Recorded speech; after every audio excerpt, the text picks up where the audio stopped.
Washington. U.S. President Donald Trump had a dream of building a golden 100-story tower overlooking the Kremlin in Moscow, the crowning achievement of his global real estate empire. Russia is one of the hottest places in the world for investment, he said back in 2007. We will be in Moscow at some point, but his pursuit of the Trump Tower logo gleaming over the Russian capital now threatens his presidency. Last Thursday, his former lawyer Michael Cohen admitted in a court filing that they pursued the project throughout the first half of 2016 via contacts with Russian President Vladimir Putin's office, even after the real estate tycoon had captured the Republican nomination for the U.S. presidency. Felix Sater, another Trump associate who worked with Mr. Cohen on the project, told BuzzFeed and other media that they even planned to gift the $50 million penthouse to Mr. Putin, who is now accused by U.S. intelligence of helping Trump win the 2016 election. All the oligarchs would line up to live in the same building as Putin, Mr. Sater said. Mr. Cohen's admission contradicted previous claims Mr. Trump and Mr. Trump's family made that they had no business relations with Russia at the time. Mr. Trump last Thursday branded his one-time top assistant an outright liar.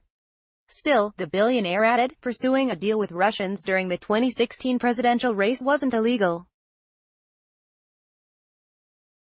There was a good chance that I wouldn't have won, in which case I would have gotten back into the business, and why should I lose lots of opportunities, Mr. Trump said. Mr. Trump was already one of the titans of New York real estate, known for his gold-trimmed flagship Trump Tower on Fifth Avenue, when he got the Moscow bug in 1986 in a lunch with Soviet Ambassador Yuri Dubinin. Dubinin's daughter, it turned out, had read about Trump Tower and knew all about it, Mr. Trump recalled in his book The Art of the Deal.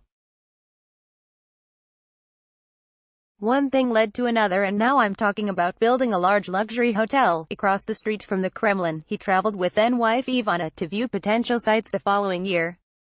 It was an extraordinary experience, he wrote. I was impressed with the ambition of the Soviet officials to make a deal. The tycoon was bogged down over the next decade by multiple bankruptcies in his Atlantic City casinos.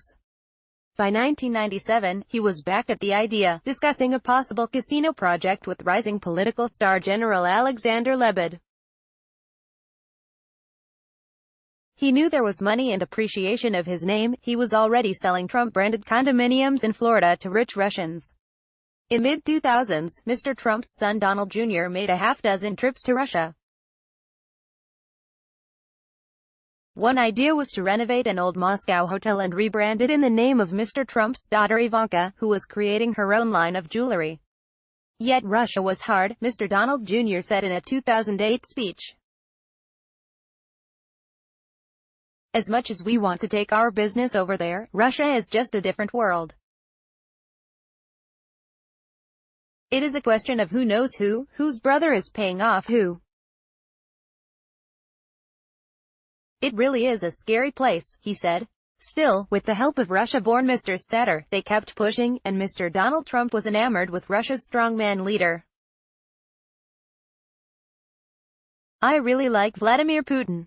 I respect him. He does his work well. Much better than our George W. Bush, he told Russian journalists. The U.S. financial crisis then intervened. But by 2013, Mr. Trump was back, taking his Miss Universe pageant to Moscow where he would try to advance new property projects.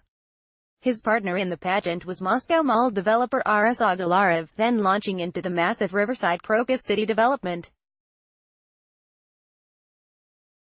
Trump Tower Moscow is next, Mr. Trump tweeted after the show. By then, Mr. Trump was already seriously mulling a White House run. He didn't put his Russia plans on hold for it. The Russian market is attracted to me, he told the U.S. magazine Real Estate Weekly about his 2013 visit. I have a great relationship with many Russians, and almost all of the oligarchs were in the room. Court filings last Thursday showed that Mr. Cohen and Mr. Sater avidly pursued a new project through early 2016, with their eyes on well-connected partners and Russian bankers. Their main intermediary for contacts, according to BuzzFeed, was a former senior Russian military intelligence officer. The court filing said Mr. Cohen kept Mr. Trump and his children up to date on the project.